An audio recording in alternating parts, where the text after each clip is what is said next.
Hello बच्चों, नमस्कार। स्वागत है आप सभी का अपने ही यूट्यूब चैनल सरकारी रिवीजन पर। तो थंबनेल तो बच्चे आप लोगों ने देख ही लिया होगा। आप लोगों को एक छोटा सा अंदाजा जो है वो लग गया होगा कि ये वीडियो जो है वो किसके रिगार्डिंग आप लोगों के लिए बनाई गई है। तो बच्चे, ये वीडियो आप लोगों के लिए कैलकुलेशन के ऊपर में है, तो वीडियो को अंत तक जरूर देख करके जाइएगा। ठीक है। सबसे पहले वीडियो स्टार्ट करने से पहले मैं आप लोगों से एक छोटा सा सवाल पूछना चाहता हूँ, और मेरा सवाल जो है ये आप लोगों की स्क्रीन के सामने है कि आप लोगों को एग्जाम में जो है वो 30 क्वेश्चन जो है वो दिए गए हैं, जिसका समय जो है वो 20 मिनट है। तो आप जो है वो कितने मिनट में कर पाओगे? 30 क्वेश्चन आप लोगों को दिए गए हैं, जिसमें आपको समय सिर्फ 20 मिनट का मिला हुआ है। तो आप लोग जो है वो कितने मिनट में 30 के 30 सवाल को जो है वो कर पाओगे? मेरा एक छोटा सा सिंपल सा सवाल है, इसको ध्यान से समझना। मैं ये बताना चाह रहा हूँ कि जिस भी बच्चे लोगों को बेसिक्स मेथड या नॉर्मल मेथड के हिसाब से जिस लोगों को सवाल बनाना आता है, तो जाहिर सी बात है कि वो 20 मिनट में 30 सवाल को तो कभी भी पूरा नहीं कर पाएंगे। ठीक है। उन लोगों का कितना भी अच्छा जो है वो प्रैक्टिस क्यों ना रहे, अगर उन लोगों के पास शॉर्ट ट्रिक्स नहीं है, बेस्ट मेथड नहीं है, तो वो लोग जो है वो 30 सवालों को नहीं बना पाएंगे। 20 मिनट में वो ज़्यादा से ज़्यादा, बहुत ज़्यादा अगर उनकी कैलकुलेशन स्पीड है, तो वो 20 सवाल ही कर पाएंगे। और मैक्सिमम ज़्यादा से ज़्यादा क्या कर पाएंगे, 25 सवाल कर पाएंगे। और 5 सवाल जो है वो उन लोगों से नहीं बनेगा, और ये 5 सवाल नहीं बनेगा, इसके वजह से आप जो है वो हजारों लाखों बच्चे से जो है वो पीछे हो जाएंगे। ये एक मेरा छोटा सा एक एग्जाम्पल था। कहने का सीधा मतलब ये है कि बच्चे, मैथ में जो है प्रॉब्लम आपकी नॉलेज नहीं, प्रॉब्लम आपकी स्पीड भी बनती है। जिस भी बच्चे लोगों को बहुत ज़्यादा नॉलेज है, अगर उसकी स्पीड बहुत ज़्यादा कम है, तो जाहिर सी बात है कि वो क्वेश्चंस को सही समय पर टैकल नहीं कर पाएंगे। बहुत सारे बच्चे लोग जो है वो मुझे मैसेज भी करते हैं कि हर मॉक टेस्ट में जो है बहुत सारे क्वेश्चंस उन लोगों को आते हैं बनाने के लिए, सारा कॉन्सेप्ट क्लियर है, लेकिन कैलकुलेशन स्लो होने की वजह से जो है वो मैथ्स में ज़्यादा टाइम खा जाता है। जिसके बाद वो जो है, अगर वो पहले मैथ से ही अगर अपने मॉक टेस्ट को स्टार्ट कर रहे हैं, तो जो बाकी के बाद में जो वो जीके, रीजनिंग या इंग्लिश करने वाले हैं, उसमें कुछ सवाल जो है उसके छूट जाते हैं मैथ कैलकुलेशन स्लो होने की वजह से। या फिर वो जो बच्चे लास्ट में मैथ को करते हैं, तो क्या होता है कि जो लास्ट में मैथ को करते हैं, वो भी क्या करते हैं कि आखिरी में 4 से 5 सवाल, 6 सवाल, 7 सवाल उनके छूट जाते हैं टाइम मैनेजमेंट की वजह से। ठीक है। तो इसका सॉल्यूशन जो है वो क्या है? इसका बच्चों की सबसे बड़ी परेशानी यही है, सब बच्चों की सबसे बड़ी परेशानी यही है कि कैलकुलेशन को और थोड़ा मजबूत किया जाए। आपको पता है कि कंपटीशन अभी दिन ब दिन टफ होते जा रहा है। नए नए मेथड्स, नए नए शॉर्टकट अगर आप लोग नहीं सीख करके रखेंगे, आप लोग पुराने मेथड, पुराने शॉर्टकट, पुराने बेसिक्स मेथड के हिसाब से अगर सवालों को बनाएंगे, तो आप लोगों का समय जो है वो और भी ज्यादा लगेगा। तो बच्चे, अब इसमें क्या आता है कि इसका सॉल्यूशन क्या है? इसका सॉल्यूशन जो है वो क्या है? तो इसका सही सॉल्यूशन है बच्चे, मैंने आप लोगों के सामने लाया हूँ, कैलकुलेशन बैच। ये बैच लिखा हुआ है, इसका मतलब ये नहीं है कि कोई पेड बैच है या कोई भी पैसा वगैरह आप लोगों को दे करके बैच को परचेस करना है। कोई पैसा वगैरह नहीं है, ये यूट्यूब पे रहेगा बिल्कुल ही। ठीक है। बिल्कुल फ्री में रहेगा यूट्यूब पे। ठीक है। जिस बैच का नाम हमने जो है वो धुरंधर सीरीज रखा है। धुरंधर सीरीज नाम में ही लग रहा है कि हाँ, कैलकुलेशन अगर सीख जाएंगे, कैलकुलेशन स्पीड हो जाएगी, तो मैथ को जो है हम लोग जो है वो चुटकियों में बना सकते हैं। तुरंत जो है, जहां पर हम लोगों को इस बैच के माध्यम से, जहां पर जो सवाल को हम लोगों को 2 मिनट, 1.5 मिनट में जो सवाल खत्म होते हैं, उस सवालों को हम लोग कोशिश करेंगे कि 1 मिनट के अंदर, 40 से 50 सेकंड के अंदर जो है वो सवालों को बनाया जाए। तो इस सीरीज को लेकर के बहुत सारे सवाल आप लोगों के मन के अंदर होंगे कि कब आने वाली है ये बैच, कब, कितने बजे आने वाली है बैच, क्या उसके अंदर पढ़ने के लिए मिलेगा, वो सारे चीज की जानकारी मैं इस छोटे वीडियो के माध्यम से आप लोगों को बताना चाहता हूँ। ठीक है। सबसे पहले बात, टॉपिक आप लोग एक बार देख लीजिए, super fast addition and subtraction. जैसे कि आप लोगों को पता है कि 90 से 95% मैथों में हम लोगों को एडिशन और सब्सट्रैक्शन की जरूरत पड़ती है। आपके हर एक सवाल हो गए, चाहे वो परसेंटेज हो गए, प्रॉफिट लॉस हो गया, रेशियो प्रोपोर्शन हो गया, एसआई हो गया, सीआई हो गया, उसमें हम लोगों को एक बेसिक्स चीज पकड़ के रखना रहता है वो है होता है एडिशन और सब्सट्रैक्शन।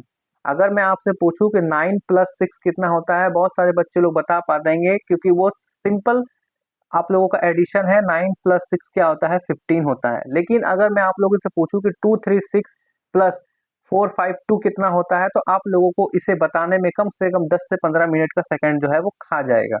ठीक है, क्योंकि आप लोग रफ करके बनाएंगे। तो ये बेसिक्स मेथड के हिसाब से बनाए चाहे ट्रिक के मेथड के हिसाब से बनाए, लेकिन इससे बनाने में आपको कम से कम 10 सेकंड का जो है वो समय लगता है। तो एडिशंस की भी जो है, एडिशन सब्सट्रैक्शंस की भी जो है हम लोग कुछ स्मार्ट ट्रिक को सीखेंगे। ठीक है। परसेंटेज मेस्ट्री क्या होता है कि जैसे आप लोगों को पता है कि परसेंटेज और रेशियो प्रपोर्शन ये पूरे गवर्नमेंट एग्जाम में जितने भी सिलेबस होते हैं, जितने भी चैप्टर्स होते हैं, इन दोनों का मेन बेस होता है। ठीक है। चाहे वो रेशियो प्रपोर्शन हो, रेशियो प्रपोर्शन फास्ट सॉल्व हो, और परसेंटेज हो। ठीक है। मैं एक चीज बताना चाहता हूँ कि जो भी बच्चे लोगों को परसेंटेज और रेशियो प्रपोर्शन बहुत ही अच्छे से क्लियर है, बहुत ही बेहतरीन ढंग से क्लियर है, समझ लीजिए उसका 70% मैथ तो वहीं पर खत्म हो गया। 70% मैथ वो वहीं पर अपने ठीक कर पाएंगे। जिस बच्चे लोगों को परसेंटेज और रेशियो प्रपोर्शन जो है वो स्टार्टिंग में ही डाउट है, परसेंटेज और रेशियो प्रपोर्शन के सवाल उन लोगों से नहीं बनते हैं, तो फिर आगे आने वाले जो है वो चैप्टर्स में उन लोगों को दिक्कत होंगे। जैसे प्रॉफिट लॉस में भी हम लोगों का परसेंटेज का इस्तेमाल होता है, रेशियो प्रपोर्शन का इस्तेमाल होता है। मिक्सचर एलिगेशन वाले चैप्टर में हम लोगों को परसेंटेज का इस्तेमाल होता है, मिक्सचर एलिगेशन में परसेंटेज का भी इस्तेमाल होता है और रेशियो प्रपोर्शन का इस्तेमाल होता है। प्रॉफिट लॉस में भी हम लोगों को होता है। इसी तरह से जो है वो लगातार हर सब्जेक्ट में जो है परसेंटेज या रेशियो प्रपोर्शन, ये दोनों में से कोई एक चीज जो है वो देखने को मिलते हैं। अगर आपका यही दोनों कमजोर है तो आप जो है वो मैथ आप लोगों को पढ़ने में बहुत ही ज्यादा दिक्कत आएगी। ठीक है। अभी 2026 की शुरुआत है, बहुत सारे फॉर्म्स आने वाले हैं, बहुत सारे वैकेंसीज आने वाले हैं। तो आप लोगों को मैथ जो है बहुत ही अच्छे ढंग से जो है वो पढ़ना है, ताकि आप लोगों का मैथ में फुल स्कोर आ सके। तो इसीलिए मैंने ये दो टॉपिक्स को स्पेशल रखा है, परसेंटेज और रेशियो प्रपोर्शन को। अब टेबल 10 सेकंड में कैसे निकाले, बड़ा बड़ा टेबल होता है। जैसे कि मान लीजिए टेबल आपको जो है नॉर्मल अगर 17 का पूछ दिया जाए तो 17 6 जा कितना होता है, तो 102 होता है, ये आप लोग क्लियर बता पाएंगे। लेकिन 37 × 3 कितना होता है, वो आप लोगों को बताने के लिए जो है वो मल्टीप्लाई करना पड़ जाता है। ठीक है। तो इसका टेबल्स का भी ट्रिक हम लोग जानेंगे।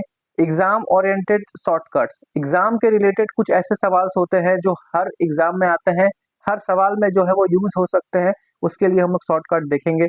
स्क्वायर और क्यूब जो है बहुत ही इंपॉर्टेंट पार्ट है हम लोगों का गवर्नमेंट एग्जाम के रिलेटेड तैयारी में, जो है बहुत ही ज्यादा इंपॉर्टेंट पार्ट होता है स्क्वायर और क्यूब। ये भी लगभग लगभग हर सवाल में जो है वो देखने को मिलते हैं, हर सवाल में नहीं देखने को मिलते हैं, लगभग लगभग ज्यादातर जो है इसका भी यूज होता है, स्क्वायर और क्यूब का भी ज्यादा यूज हम लोग को देखने को मिलता है। ठीक है। मल्टीप्लीकेशन और डिवीजन, इसका भी हम लोग शॉर्ट मेथड जानेंगे। हालांकि कुछ ट्रिक्स मैंने ऐसे भी बता करके रखा हूँ, एक दो वीडियो बना करके रखा हूँ, लेकिन हम लोग डिटेल में मल्टीप्लीकेशन और डिवीजन की भी जो है वो प्रैक्टिस करेंगे।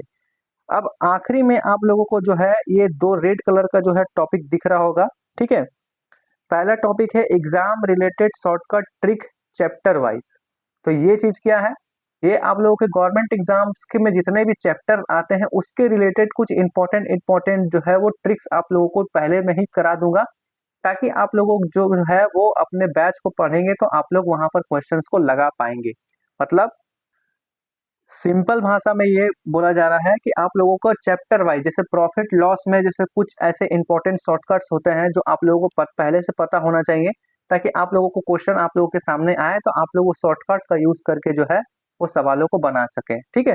परसेंटेज में कुछ ऐसे इंपॉर्टेंट शॉर्टकट्स होते हैं जो आप लोगों को मैं बताऊंगा, जिसके कारण आप लोग परसेंटेज में अगर वो सवाल आएंगे तो आप लोग जो है वो शॉर्टकट्स को यूज करके जो है वो बता सकते हैं, बना सकते हैं अपने सवालों को। ठीक है। और लास्ट में हम लोग एक छोटा सा चैप्टर पढ़ेंगे जिसका नाम है डिजिटल सम।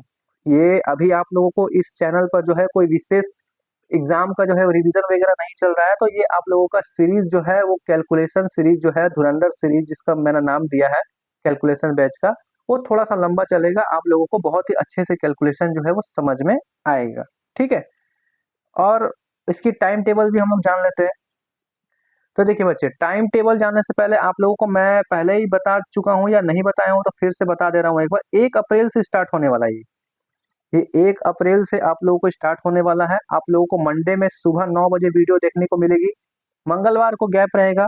वेडनेसडे को फिर से 9 बजे से आप लोगों को देखने को मिलेगी। उसके बाद जो है फिर थर्सडे को गैप रहेगा और फिर फ्राइडे को जो है सुबह 9 बजे आप लोगों को जो है वो क्लास देखने को मिलेगी। ठीक है?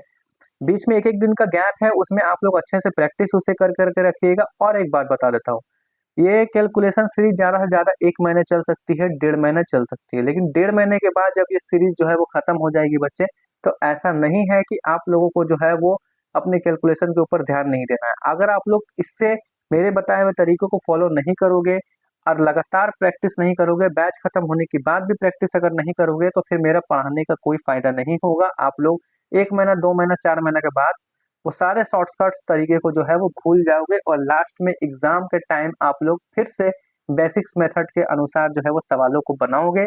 इसमें आप लोगों का समय जो है वो फिर से बर्बाद होगा। और आप लोग जो है वो किसी भी एग्जाम की तैयारी कर रहे हैं, चाहे वो रेलवे हो, एसएससी हो, ठीक है, एसएससी जीडी हो, एसएससी सीएचएसएल हो, सीजीएल हो, सीपीओ हो, रेलवे की एएलपी हो, एनटीपीसी हो, आप लोग के लिए ये वीडियो जो है वो मस्ट है, सीरीज जो है वो मस्ट है। ठीक है?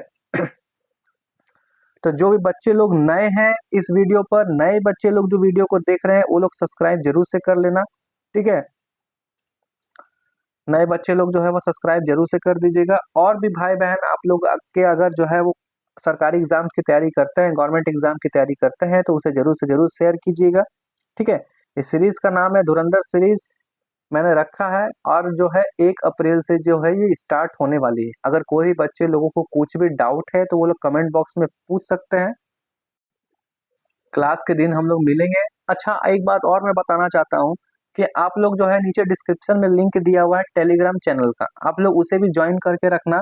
कोई इंपॉर्टेंट नोटिस वगैरह या कुछ हम मुझे बताना होता है तो मैं तुरंत वीडियो बना करके नहीं बता पाता हूँ, तो मैं टेलीग्राम चैनल पर डाल देता हूँ। ठीक है? तो आप लोग टेलीग्राम चैनल पर भी जरूर से जरूर ज्वाइन करके रखिएगा। ठीक है? चलिए मिलेंगे हम लोग क्लास के दिन, तब तक के लिए जय हिंद, जय भारत।